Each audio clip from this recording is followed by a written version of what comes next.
And now, folks, it's time to say goodnight. We sincerely appreciate your patronage and hope we've succeeded in bringing you an enjoyable evening of entertainment. Please drive home carefully and come back again soon. Good night.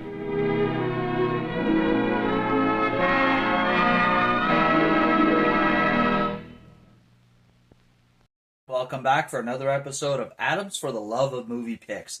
This time around, we're going to be talking about a double feature, House 1 and House 2. Now, House is from 1985. House 2 is from 1987. And other than the name and a somewhat similar storyline, they don't really actually have anything in common.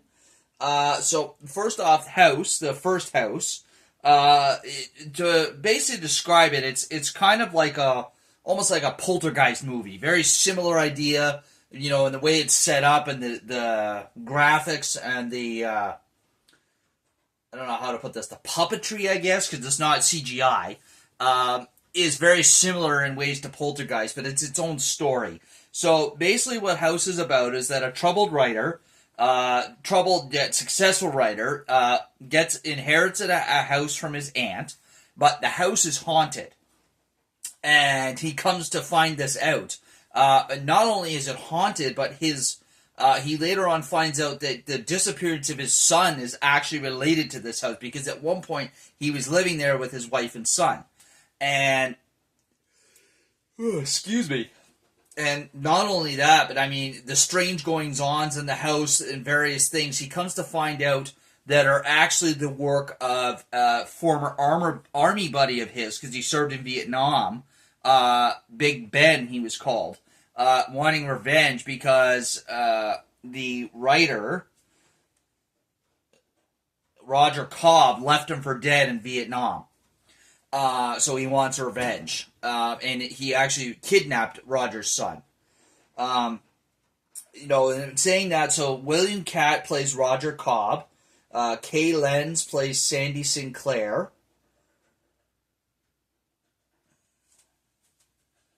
The late George Wendt plays Harold Gordon.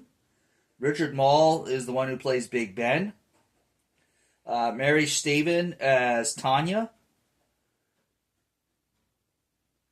And I think that's... Oh, and Susan French is Aunt Elizabeth.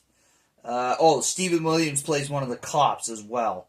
And Mindy Sterling as the woman in Bookstore. Minor role in this movie, but she's well known for other various roles. That's pretty much the extent of the well-known and, you know, important roles in this movie.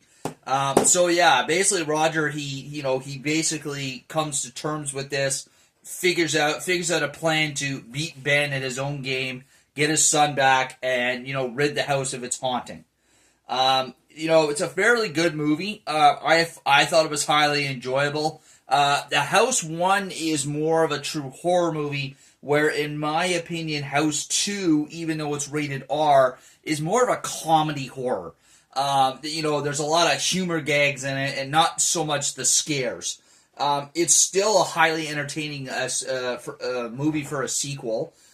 So, House 2 stars Ari Gross as Jesse, Jonathan Stark as Charlie, Royal Dano as Gramps, Bill Mayer as John Ratzenberg as Bill, Laura Park Lincoln as Kate, Amy Yazbek as Lana, Dwyer Brown as Clarence,